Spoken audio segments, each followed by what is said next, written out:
Okay, today I'm in the George in Lambourne. I hasten to add drinking cups of tea and coffee with Brian Toomey. Thanks very much for agreeing to talk to us today, Brian. Now, I think the accident you had has been pretty well documented recently. You were 33 to 1 shot to survive. But like horses, you didn't know what price you were at the time. But going back to where you started, you must have been a bigger price to become a jockey in the first place. You come from a farming background in Ireland? Yeah, a farming background.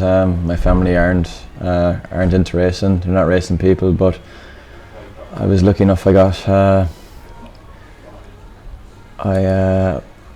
loved horses as a kid, and I was lucky enough that my family sent me for riding lessons, and then they bought me a pony, and I was able to teach myself going around the farm.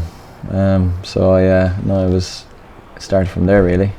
So what would have been your sort of age when you first, did you ever go with pony club, that sort of thing? Yeah, I did a bit of that when I'd say I could have been 12 maybe, 12 years of age I think.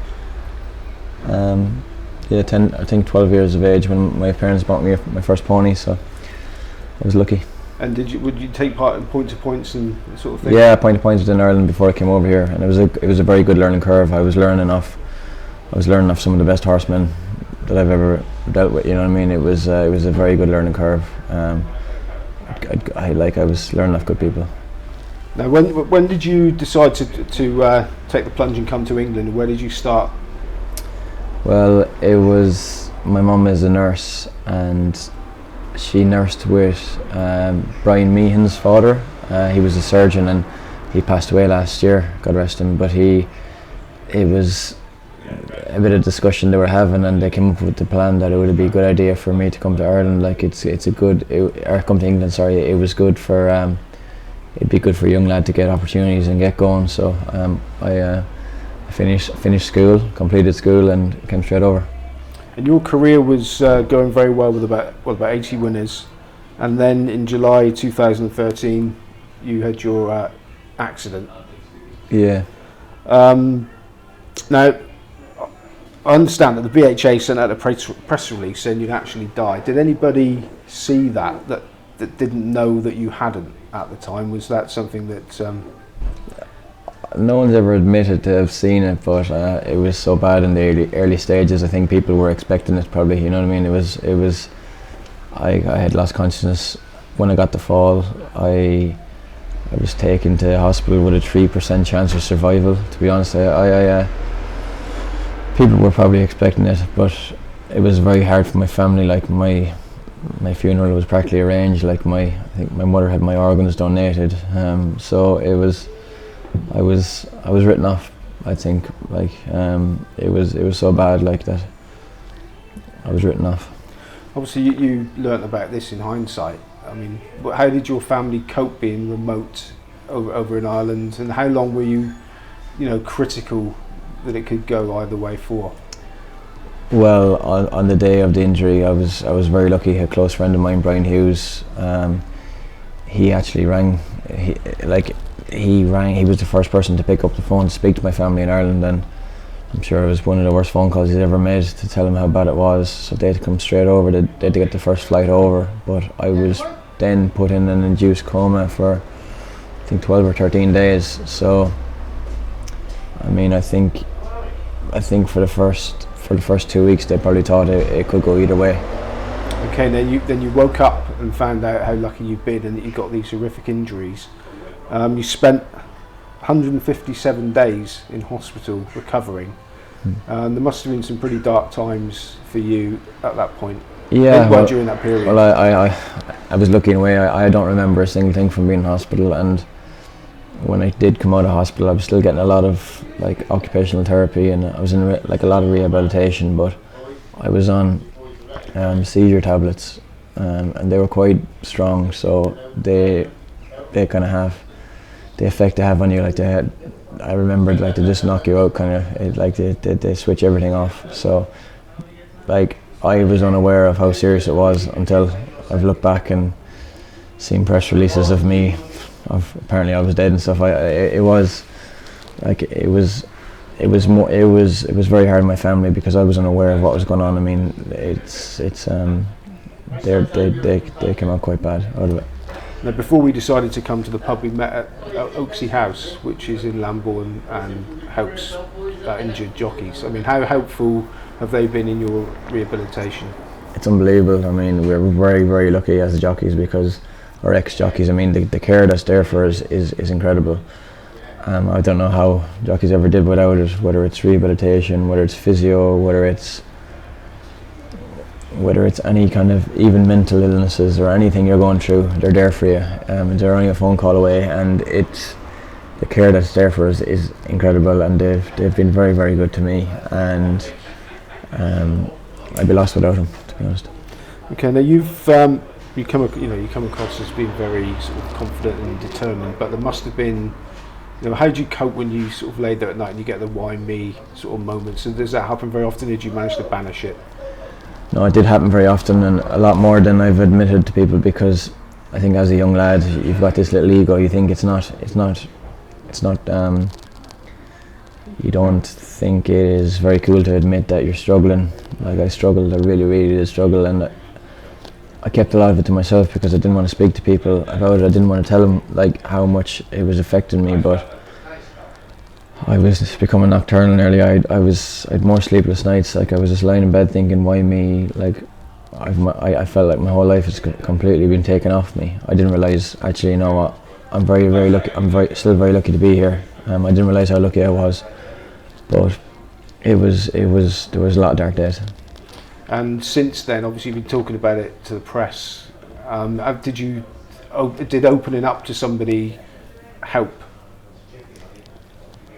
It did and it didn't, because I think after a head and brain injury, they're all so different. No one knows exactly how serious it is or how bad it is affecting you. So, and you feel like you've no one to compare yourself to, because they're so different. Like, and everyone I've known that has had head injuries and stuff, mine was very different. So I couldn't connect kind of with people and talk to people about it. But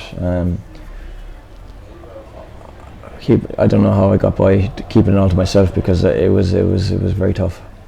Do you think it's difficult for people to sort of bring the subject up, or whether they know whether they should or not, and that sort of thing? Socially, is it difficult for as difficult for other people? Do you think in the industry? It is, because people genuinely don't understand how it's affecting you, because to look at, you think, well, you look normal, like you look okay, like you don't see the effects it's caused you physically, and because I've always had I've always been kind of positive kind of guy, real good fun, with a good sense, with it. My humour was always kind of very positive, so I don't think people realise how much it was affecting me, because it was all an act, like, to be honest. It was. Okay.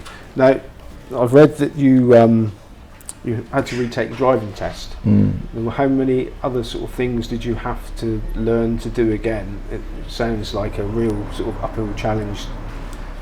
There was a lot of things I had to do again. Obviously, it's a case of nearly prove yourself again after what has happened. But obviously, to do the driving test, and I had so much checkups with doctors and everything for the first year and a half. I had so many checkups to go to. It was nearly a daily routine.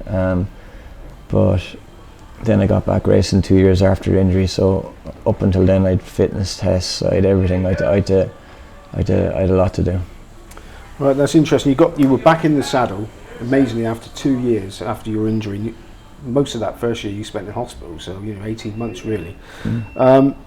Was it something that was it a real drive in you to get back to ride, or was it something that you thought, the old adage, get back on the horse as soon as possible?